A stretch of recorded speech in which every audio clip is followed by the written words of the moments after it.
Good evening. There are calls for more support for the Jewish community in the GTA after 3 synagogues were shot in less than a week. Investigators say they're pursuing every lead and will be relentless in tracking down the perpetrators. But tonight, many residents remain in fear. CTV's Janice Golding's been following the investigation and joins us live tonight with the latest. Janice. Hi, Nathan. Well, if you take a look beside us here, you'll see the front windows of this temple are completely riddled with bullet holes. One of 3 synagogues targeted in less than a week in the GTA. I think they'd had about 20 cartridges. Rabbi Deborah Landsberg points out where bullets pierced the windows of North York's Temple Emmanuel last Monday night. Since this has happened over the course of the week, you can see how it's expanded. 20 shots fired, with twice as many fragments tearing through windows, walls, and wood. Congregants are feeling hurt, vulnerable, angry. The synagogue on Old Colony Road, one of 3 to be targeted by gunfire over the course of a week. We were the first in a week, but we are not the first. And so the anger is that it just seems to escalate. On Friday, shortly before midnight, the Beth Avraham Yosef Synagogue at Clark in York Hill and Thornhill also targeted. 8 bullets shattering the entry windows, their trajectory only halted by bulletproof film. I know friends that left at 11:30 p.m. and as we all know, the shooting happened around 11:40 p.m. that night. Johanna Joseph was there moments earlier at an event she'd organized for young professional students. It shakes me up a lot. My friends are shaken up. What's going to happen next? You know, we already have tight security in synagogues. What more do we need? Minutes after the Thornhill shooting, another attack. This time at Toronto's Sharei Shemayim Synagogue at Bathurst in Glencairn. There has to be a lot more done. It has to be seen as unacceptable.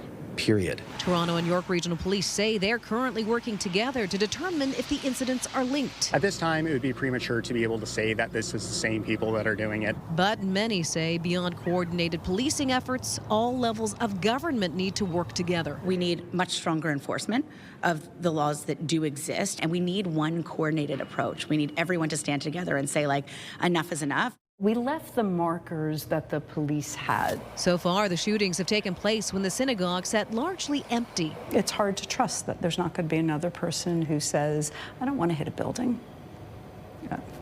And that's, people are aware of that. But many fear there could be an escalation of the violence, and instead of shattered glass, we'll be facing shattered lives. Police say they have increased patrols and surveillance near community centers, places of worship, and schools. They're also collecting surveillance video and other evidence in an attempt to find the culprits. Reporting live, I'm Janice Golding. Now back to Nathan. Thank you, Janice.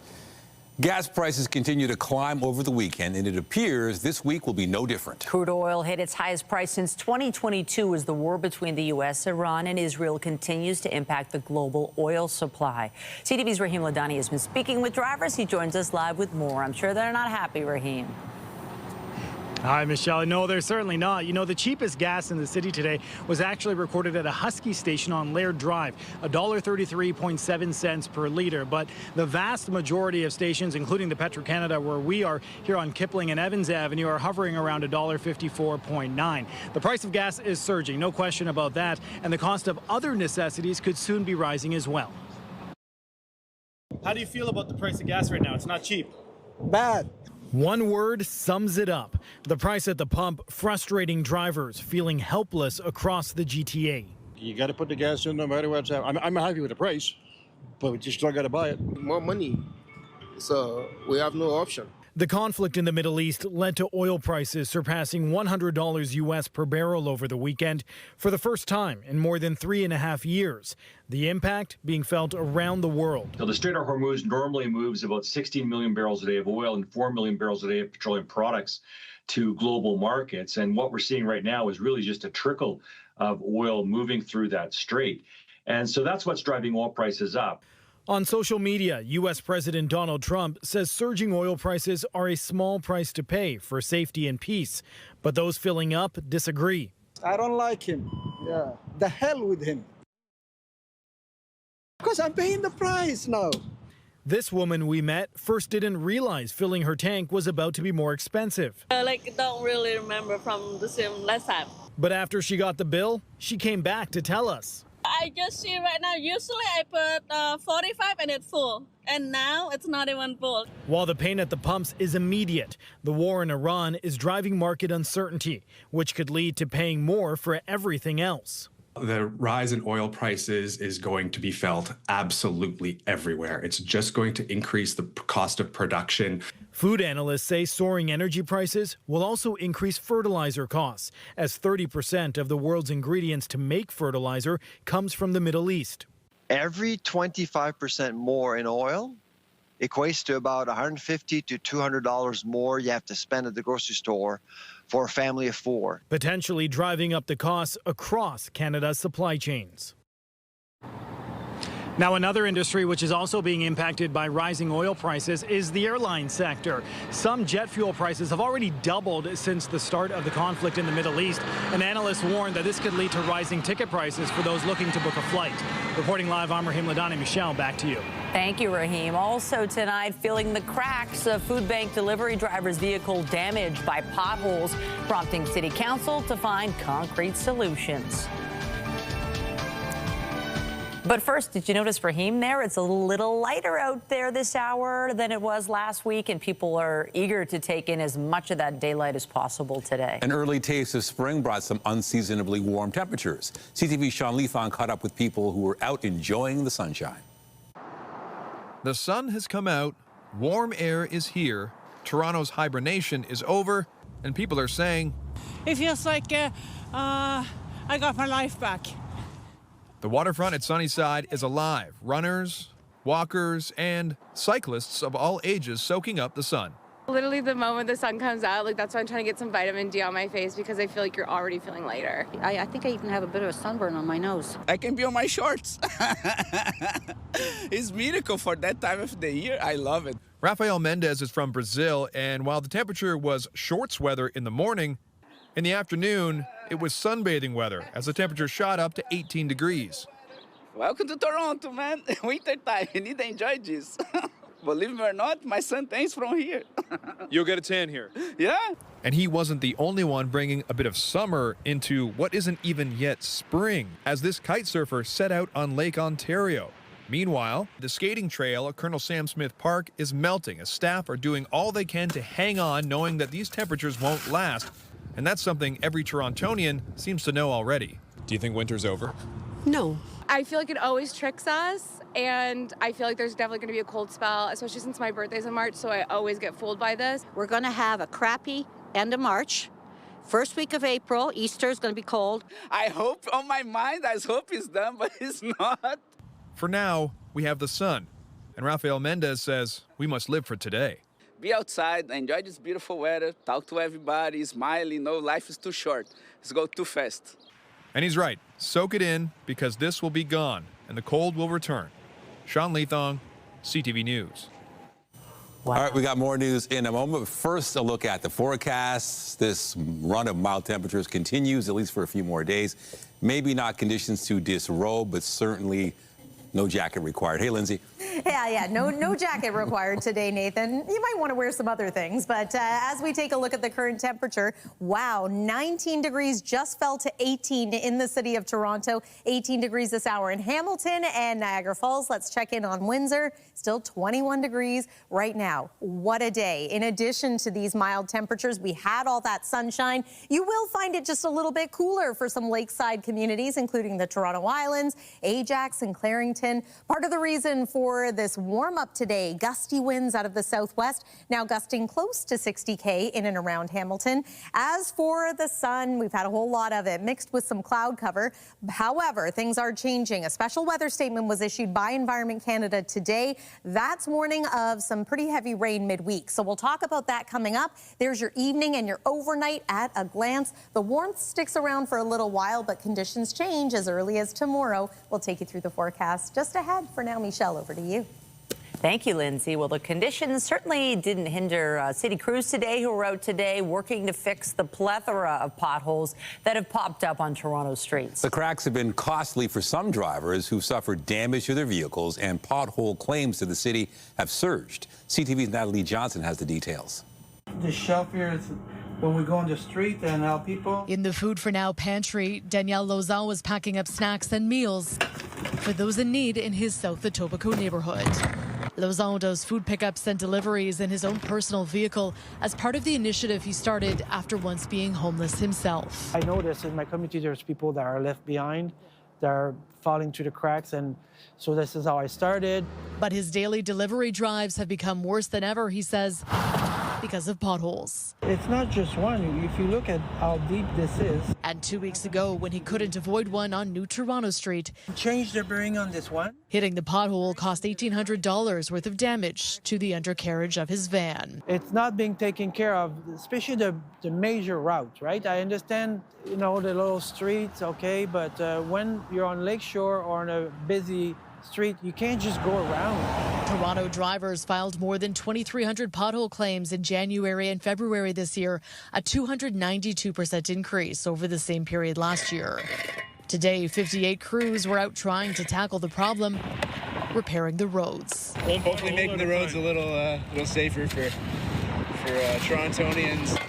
The city reports that more than 12,000 potholes were filled last week alone, more than 43,000 filled so far this year, already more than all of last year. It's great that they patch them, but unfortunately, it's after the damage is done. I would think the city needs to be on top of it. In a letter to her executive committee that will be discussed tomorrow, the mayor is calling for city staff to implement an ongoing pothole blitz strategy informed by local road conditions, 311 data, and the planned enhanced road work. Maybe if I turn the wheel a bit more. Lozan, meanwhile, picked up his van from the shop this morning and is ready to go back out on the road to help those in need. This car's got a lot of mileage, it's got beat up, but I get my money worth, right? Hoping to steer clear of any more damage from potholes along the way. Natalie Johnson, CTV News. Dramatic developments at the sexual assault trial of Frank Stronach today, where the Crown now seeks to withdraw 2 more charges, bringing the counts down from 12 at the start of the trial to 7.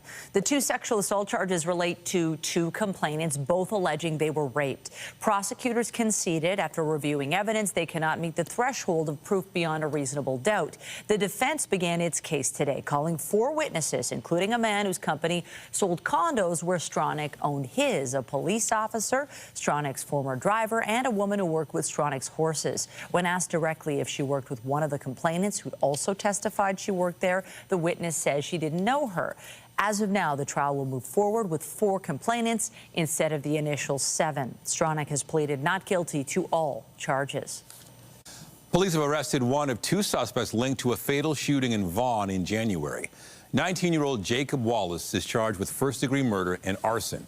He was arrested March 5th in Moosonee. He and 19-year-old Isaiah Badger are accused in the death of 65-year-old Sergio Lopes, who was shot and killed in a commercial plaza near Winges Road and Roundtree Dairy Road, January 26th. Badger, who remains at large, is also wanted for first-degree murder in the fatal shooting of a 37-year-old man, Chandar Kumar Raja Nandakumar, February 7th in Etobicoke.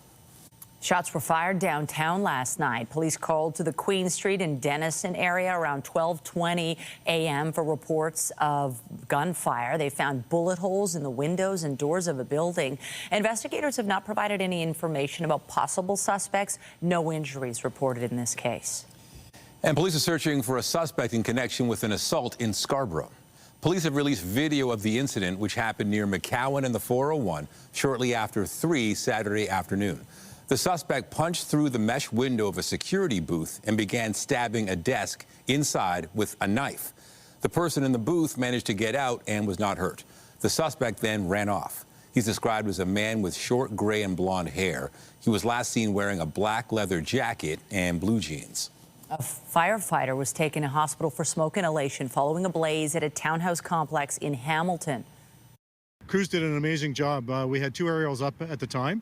They were able to cut it off before it started to get into the next units.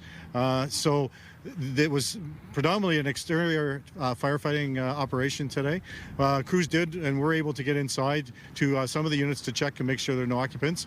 What I can tell you is that the folks that were in the units at the time of the fire are all accounted for at this point. Firefighters were called to the building on Echo Valley Drive near Mud Street and Upper Centennial Parkway overnight. The flames have since been extinguished, but an investigation into the cause is ongoing. The Ontario Fire Marshal's office is leading this investigation. A snow removal vehicle was driven into the Hospital for Sick Children's Emergency Department ambulance bay this afternoon. It happened shortly before 12:30 near University Avenue and Gerrard. Police say the vehicle was left unattended when a man entered the driver's seat and drove it into the ambulance bay doors. He was later arrested. Police say emergency vehicles were redirected to another entrance. Nobody was hurt. Officials at Billy Bishop Airport were showing off a new pre-clearance facility meant to make travel easier for those headed to the U.S. But they were also fielding questions about the potential future expansion of the airport after the premier again pushed for it today. CTV's Queen's Park Bureau Chief Vaughn has the details. It's been a long time coming at the island airport. U.S. pre-clearance, giving travelers headed to the States a chance to complete customs and immigration processes before departure, making their travel experience faster, more convenient, and more reliable. There's been a lot of noise lately about another change a little further down the runway. Those jets are coming in there one way or another. The premier inserting the province into the future of Billy Bishop. The airport's governed in a 3-way deal between the city, the feds, and Port Authority. That agency is on board with expanding the runway for bigger planes to reach more faraway destinations and to provide a better alternative to Pearson. The connectivity generates economic impact, it generates stimulus, it generates tourism. There's no concrete proposal for jets flying in and out of the island airport. The mayor's office welcomes the province's input but stresses the need for balance. The transport minister isn't taking a hard stand but points out the structure of this deal goes back to the 80s. It is only normal that we continue to reflect and look at those arrangements. Technologies advance, safety requirements advance. The head of the revived No Jets TO group says jets at Billy Bishop make even less sense than a decade ago. We have the Union Pearson Express that we've spent $500 million on to get people from Union Station to Pearson in 25 minutes, and we've spent billions revitalizing our waterfront. Doug Ford insists it's what Ontarians want, pointing to polling for his government done late last year, when 2,500 people were asked about a bigger runway to reach places like Vancouver or the Caribbean. 66% said they strongly or somewhat support the idea. 15% somewhat or strongly oppose, while 19% aren't sure. We aren't going to worry about the 1%ers that affect the 99% of the rest of the population. We're going to move forward with the island airport. This renewed jet debate is taking off just before the municipal election campaign begins this spring. Siobhan Morris, CTV News. Still ahead on thin ice, a dramatic rescue in Georgian Bay after 23 people were left stranded when the ice they were fishing on drifted away 2 kilometers from shore. Iran has named a new supreme leader and launched a fresh round of attacks on Israel and other Gulf states as the war in the Middle East rages on. Residents took to the streets to celebrate the announcement of Ayatollah Mojtaba Khamenei as Iran's new supreme leader. He is the son of Ayatollah Ali Khamenei, who was killed in the U.S. and Israel strikes at the beginning of the war. The 56-year-old was named Ayatollah by Iran's Assembly of Experts. Iran's oil ministry says several depots in Tehran were struck over the weekend. Iranian officials say more than 1,200 people have been killed in 10 days of fighting, with more than 12,000 others suffering injuries.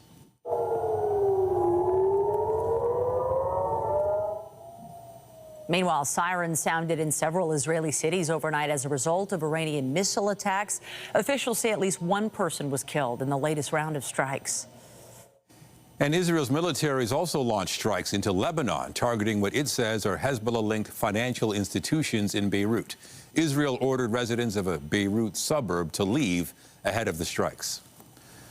On Parliament Hill tonight, MPs are debating Canada's shifting stance on the Iran war in the House of Commons. It's a chance for all parties to present their position that includes criticism of the Prime Minister's approach. CTV's Abigail Beeman reports. Mark Carney and Donald Trump spoke Sunday afternoon, including about the Middle East, the Prime Minister's office saying they agreed to stay in close contact. The situation in Iran high on the Prime Minister's agenda, but he isn't planning to attend a debate on it in the House of Commons tonight. We met with the incident response group yesterday with the Prime Minister and 5 or 6 ministers. The Defense Minister acknowledges the concern NATO could be drawn into the conflict and says Canada also watching closely the decisions by other NATO allies to assist countries in the area. The Iranian war now, the incursion led by Israel and the United States, has a bearing on fundamental questions like ammunition supply. It also has a bearing on the situation in Ukraine. So we are cognizant of that, watching it carefully. The Canadian position has been unprincipled, it's been contradictory, and it's been incoherent. The Liberal government facing criticism for its evolving position, beginning with stronger support than some allies for the initial airstrikes and then calling for de-escalation. It's hard to know what's the current position of the government. No Liberal MPs were critical publicly today as they reconvene for the first time since the war began. We are here to work collaboratively and quickly with the Prime Minister and the government to turn rhetoric into results. While the opposition leader accused Carney of pandering in all directions as he called for a different emergency debate about what Pierre Poilievre terms an emergency energy production plan. Our allies are desperate for energy that does not come from the Middle East or Russia. High oil and gas prices present an enormous opportunity for Canada, which has the 4th biggest supply of oil in the world. MPs gather to debate the ongoing situation tonight, while Liberals will have a chance to air their views behind closed doors at their caucus meeting Wednesday. Abigail Beeman, CTV News, Ottawa. At the border between Turkey and Iran, family members wait for arrivals of those leaving the country under siege. Among them, one Canadian father eagerly anticipating the appearance of his wife and daughters. CTV's Adrian Gobriel has the story. An ominous black flag blows in the wind on the Iranian side of the Kapakau border crossing, a towering symbol marking a time of mourning for Iran's late supreme leader. On the ground on the Turkish side of the border crossing, war-weary travelers make their way down this long pedestrian passage as they walk towards freedom. It's super risky, you know? This Canadian father flew all the way from Vancouver, desperate to reunite with his wife and 2 young daughters caught in the conflict after they went to visit a sick relative in Iran. I just need to meet them here safe, that's it. What will it mean to you to be able to hug your children again? I don't need anything, I don't want anything in my whole life. I just want to hug them, that's it. It's been like more than 3 hours that I'm staying here, waiting for my aunt. I'm feeling it. Mohammed Asadi flew from Germany to wait for his aunt, a Canadian from British Columbia, who spent the last 10 days trapped in Tehran as airstrikes rained down. It makes us human beings to be with your family, to help your family when they are in need. If you're willing to wait. A team of Canadian consular officers are also on the ground, offering assistance to those making this precarious passage. The communications are down, the internet is down, so it's very challenging for anyone inside Iran to communicate outside of the country. This is what many are fleeing. New video today inside Tehran's Shahran oil depot, an apocalyptic scene following a wave of U.S. and Israeli airstrikes. And confirmation that for a second time, NATO has shot down an Iranian missile as it entered Turkish airspace. This as the foreign minister for Iran's supreme leader warns of a long, painful war. What is important for us is the end of this game. And we are ready to continue that game. Thank you. As global powers posture, we're gonna go home, Vancouver. It's our home. On this day, a moment of humanity, a Canadian family reunited. To see him standing there waiting for you, what did that moment mean to you? Yeah, it's everything. I'm alive for this moment. To have your daughter back in your arms and you're heading home to Canada. Peace, home. 2 words. High five. Canadians helping Canadians. When I met you here, Huge relief, huh? Though some are left waiting into the night, Iranian border agents won't let Assadi's aunt cross with her Canadian passport. Now she's a lady alone on that side of border in this cold weather. While some are homeward bound, others wait, hoping a new day will reunite them with their loved ones. Relief for many, heartache for others. The tension here at this border crossing is palpable. The U.S. has raised its travel security alert due to a heightened risk of terrorism and armed conflict right here at this location. Adrian Gobriel, CTV News, Van Province, Turkey. Back here at home, some dramatic video from Georgian Bay over the weekend showing a number of people trapped on ice that had broken away. Water's opening up, ice is opening. 23 people had to be rescued off the bay near Owen Sound yesterday just before noon. 2 OPP choppers and an Orange Air ambulance were dispatched. The group was fishing on the lake when a large piece of the ice broke off and drifted about 2 kilometers offshore. It was at that point guys started calling family saying goodbye. People were crying. It was an emotional time. And I think what really built on that is seeing other grown men crying, you know, calling, saying goodbye to their daughters, saying goodbye to their families. Roughly 2 hours after the rescue call came in, all of the people had been rescued. 2 of them were treated for minor injuries, including hypothermia. Officials saying it was a warning for people to be extra cautious around frozen water during swings in temperature. Coming up, education in the AI era, how artificial intelligence is forcing teachers and schools to adapt amid a rapidly evolving new landscape. And I'm Pat Foran. Coming up on Consumer Alert, we have a warning to be careful doing business with unlicensed mortgage brokers. A woman says she handed over $85,000 to pay down her home, but the money went missing and now she could lose her house. All of that story, that's just ahead. Well, it may be hard to believe considering how mild it was out there today, but we were close and not quite when it came to breaking a temperature record. 21.4 is what we had to beat. That was the record set on this day in the year 2000. Windsor came closest, but we were well above seasonal. 4 is the average temperature this time of year, and we climbed to 19. Of course, springing forward over the weekend means new sunrise and sunset times. Sunset tonight going to be about 7:16 p.m. We'll take a full look at your weather forecast. We've got some rain to talk about and then eventually some colder air. It's coming up here on CTV News.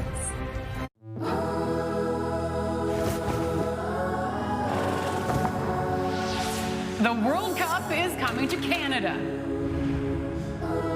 Right before I close my eyes, they have a dream to fulfill.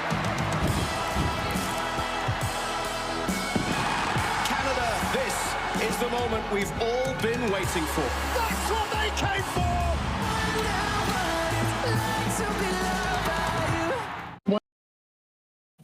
Taking out a mortgage is a major financial decision, and you want to make sure you're dealing with a mortgage professional. An agency that protects consumers in Ontario is warning some companies are accepting mortgage funds even though they're not licensed to do so. Here's Pat Foran and Consumer Alert. Pat. Thanks, Nathan. And Michelle, a woman says she gave someone $85,000 to put down on her mortgage. The check was cash, but the money went missing. Now a warning has been issued. The person who took the funds is not licensed as a mortgage broker. You had one job to do that you got paid to do, you know, and you didn't fulfill that. Randy Solomon of Scarborough says 2 years ago her father was having health issues and she had fallen behind on her mortgage payments. She decided to deposit $85,000 on her mortgage and found someone who said they could complete the transaction. The money didn't go where it's supposed to go, you know. That's a lot of money. Solomon says she gave the funds to Diane Van Rossum. She thought Van Rossum was a mortgage broker, but when she contacted the Financial Services Regulatory Authority of Ontario, FSRA, she was told Van Rossum was not licensed. The $85,000 bank draft was cashed, but is now missing. When I found out it didn't go to the right place, I was angry. I felt betrayed. I felt betrayed, and I felt like she didn't do the job that she was paid to do. FSRA just issued a statement warning consumers not to do business with Diane Van Rossum, saying she's not licensed to conduct mortgage brokering in Ontario, and she has accepted funds but didn't deposit them to process a mortgage. FSRA says anyone seeking mortgage advice or services needs to make sure they're dealing with a licensed professional.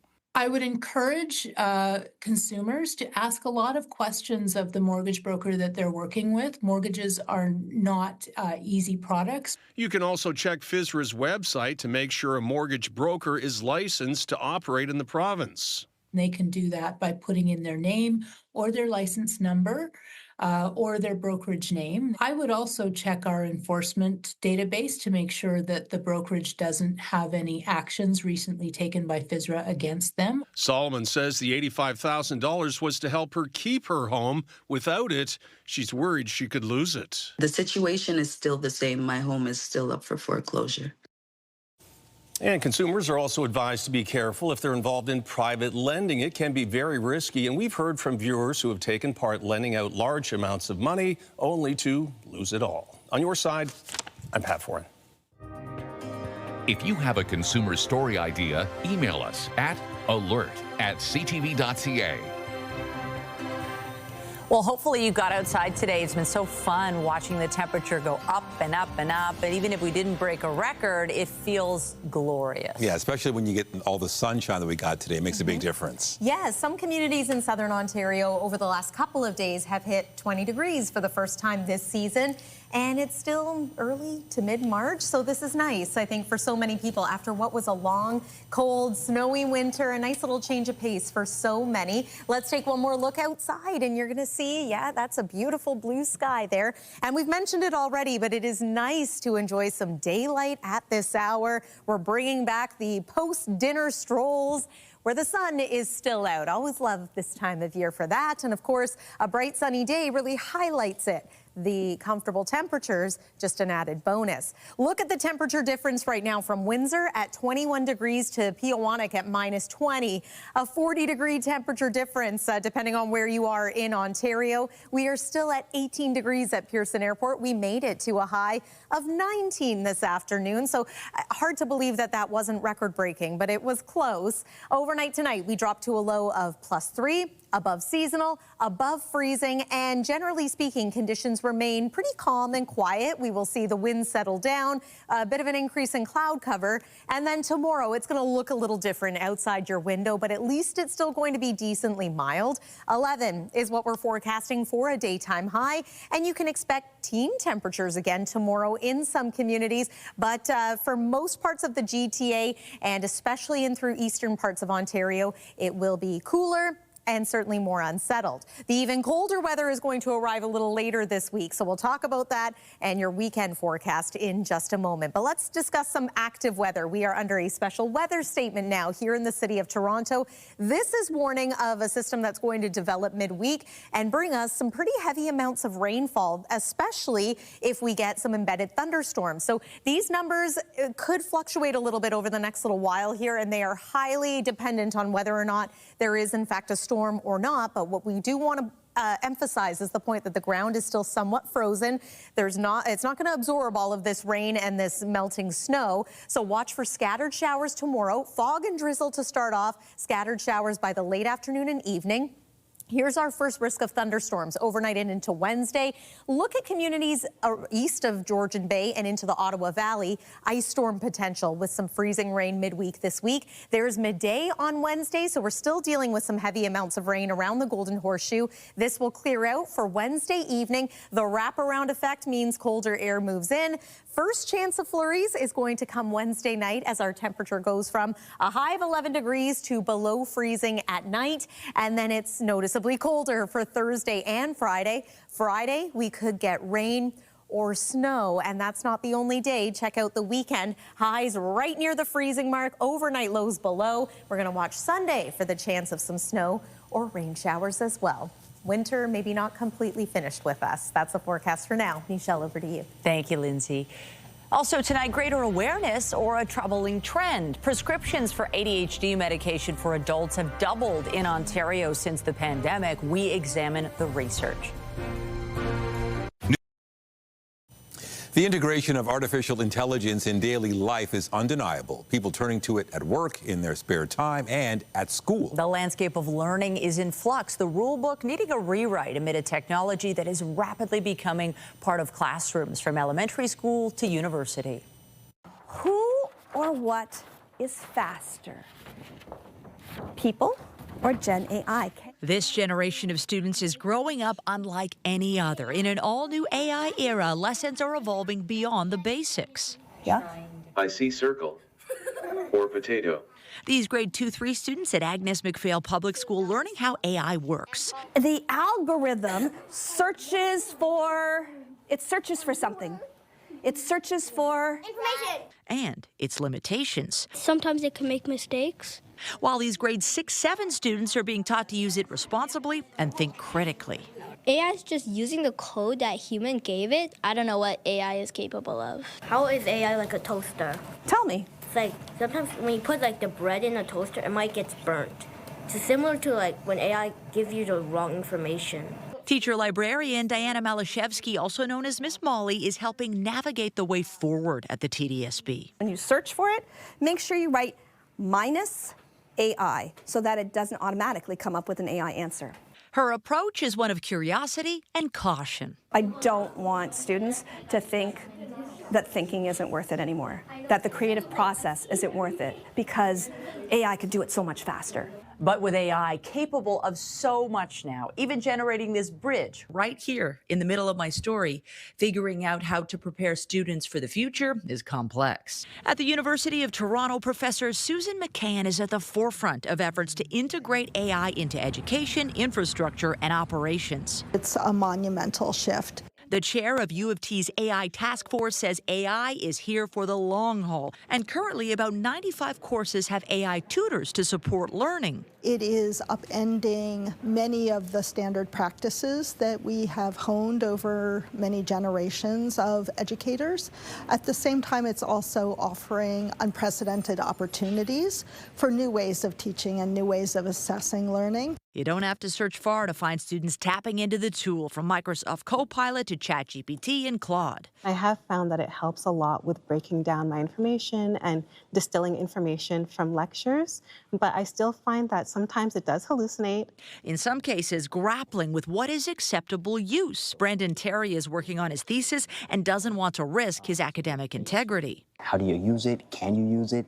What's the most ethical way to use it? The goal isn't stopping AI, but navigating it responsibly. The thought that, yes, leveraging AI could be detrimental learning is absolutely true. It's about how the students are using it. Professor Toby Grossman and his colleagues have created an AI system called LearnAid, built to teach students with AI, but not replace thinking. It guides students without revealing the direct solutions. As Professor McCann sees it, the days of traditional essays are over. She says there's also been a shift back to in-person learning. You can't leapfrog over learning. Like, learning requires a certain degree of struggle. Because as AI enters the classroom at all levels. How many of you use AI when you're at home? The challenge, say educators, is adapting to innovation while preserving what makes learning human. A new study shows prescriptions for ADHD medications have more than doubled since the pandemic. And as health reporter Pauline Chan tells us, many are seeing that as good news, but with a cautionary note. The study looked at prescriptions given for adults in Ontario from 2016 to midway through 2024. And we saw a threefold increase in the number of young adults that are newly starting these stimulant drugs. And people may know them. These are drugs like Adderall, Ritalin. Medications typically used in the treatment of ADHD. Young adults meant those between age 18 to 24, and in particular, women were getting new prescriptions. Which actually we were thrilled with, and I'll tell you why. So for many, many years, ADHD in females has been underdiagnosed. We were always diagnosing about 3 boys to 1 girl, right? But when you get into adulthood, the numbers, the prevalence numbers are more sort of 1 to 1. Heidi Bernhardt of Quebec says girls often present different symptoms, not as hyperactive, so less disruptive in a classroom, but the effects are just as devastating in managing life as they reach independence and post-secondary years. treatment should always be multimodal, never medication alone. But Bernhardt says for the majority living with ADHD, medications are a vital part of managing the condition. So what it's trying to do is change the speed at which some of this thinking and patterns in the brain work, and it helps people focus a little bit more. But they can also have worrisome side effects like loss of appetite, difficulty sleeping, and moodiness. You know, I think that's one of the concerns is like if you don't actually have ADHD, these drugs can hold a higher risk than benefit. Researcher Mina Tadros says more support for people living with ADHD will be needed as more people are diagnosed with it, and psychiatrists, qualified family doctors, and specialized psychologists are in short supply. Pauline Chan, CTV News. When you see it happen, send it to CTV News. Text 10400. From your screen to ours. Text 10400. The price of oil took a turn late in the day. BNN Bloomberg's Morella Fernandez has more. The price of oil whipsawed today on events related to the Middle East conflict. The U.S. president is telling CBS News the war against Iran is very complete. That put downward pressure on the price of oil, which had spiked close to $120 U.S. a barrel on the weekend, on news that Gulf oil producers are trimming production because they've run out of room to store it. Here are the closing numbers for the day. The Canadian dollar is down to $73.62. West Texas Intermediate is down almost $4 to $86.99. Western Canadian Select up over $8 to $73.59. And the TSX gained 105 points today to end the day at 33,189. Those are your business headlines. I'm Morella Fernandez. RJ Barrett reached a milestone last night when the Raptors squared off with the Dallas Mavericks. RJ on fire! Mississauga's RJ Barrett led the way for the Raps, scoring 31 points in the 122-92 win over Dallas. Barrett is also the 8th Canadian player in NBA history to score 8,000 career points. The Raptors will be back on the court Tuesday to play the Houston Rockets. Toronto FC won its first game of the season last night in Cincinnati. In goes the German, tucked home! Daniel Shalloway provided all the offense in the game. He scored in the 85th minute to lift TFC to a 1-0 win over Cincinnati. The team will be back on the pitch on Saturday to play their home opener against the New York Red Bulls. The Scepters hosted the Minnesota Frost. The Frost were able to force overtime, where they ended up securing a 3-2 win with a power play goal. Toronto has the week off, returning to the ice Sunday to play the Seattle Torrent. Just ahead, getting too close for comfort. Concerns run wild after reports of coyotes being fed by residents in Etobicoke and Mississauga. The risky situation coming up. Get Toronto's top stories, breaking news alerts, and watch live. Download the CTV News app. Finally tonight, with spring approaching, more people will be out enjoying area parks and trails. Officials in Peel Region are reminding people not to feed wild animals, including one coyote that's become somewhat of a local celebrity. CTV's John Musselman has more from Mississauga. Residents have spotted it along the hydro corridor in Etobicoke and in parks in Mississauga and beyond. Sometimes people have pointed out, okay, they've seen it. A distinctive coyote with a missing tail that has been nicknamed Bunny by online followers. I don't know if he's a celebrity, but people know him because he's got no tail. Huh? Maybe getting the celebrity treatment online, but Mississauga wildlife experts say people are feeding this animal and it is putting it at risk. One of our officers actually stopped a man from dropping a tray of macaroni and cheese for Bunny. So it's happening quite frequently, unfortunately. Bunny the coyote has been appearing in plazas and neighborhoods, and she is becoming comfortable around people in what experts say is a food-conditioned coyote. The city is reminding residents not to feed any wild animals. It puts them at risk of injury, traffic collisions, and in conflict with pets and people. It could be a danger because, you know, it's a wild animal. We reached out to local wildlife photographer James Beaton. He wasn't available for an on-camera interview today. From my observations of Bunny, she is not approaching people directly for food. She is passing through areas that are sometimes busy, but she is not interested in people. She is very focused on squirrels or where she is traveling. She is adept at hunting, and I have seen her catch squirrels. What I am observing instead is some people acting inappropriately. Some have been approaching her or holding out their hands with food, trying to get her to come closer. If a coyote ever approaches you, or even a fox, what we do tell residents to do is to stop. Everyone's first instinct is to turn around and run. Do not do that. What we want you to do is stop, focus on the animal, look big, so put your arms in the air, shout, yell, wave.